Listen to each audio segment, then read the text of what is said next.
Hello, আসসালামু আলাইকুম। আমরা টাইলসের বিভিন্ন কাজের ভিডিও আপনাদের সামনে তুলে ধরি। তো এখানে অনেক শিক্ষণীয় ভিডিও আপলোড দেওয়া হয়। আপনারা চাইলে চ্যানেলটা সাবস্ক্রাইব করে রাখতে পারেন।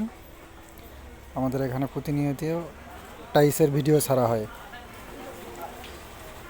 তো ভিডিওটা কেমন হয় অবশ্যই কমেন্টে জানাবেন। সেখানে সিঁড়ির নিচে রান্নাঘর করছে, সেই রান্নাঘরের টাইলস করতেছি আমরা। টাইলসগুলো খুব একটা ভালো না, ভালো কোম্পানির টাইলস নিতে পারে না। ফ্লোরটা করতেছি, ফ্লোরটা করার পরে সিঁড়ি স্কার্টিংগুলো হবে।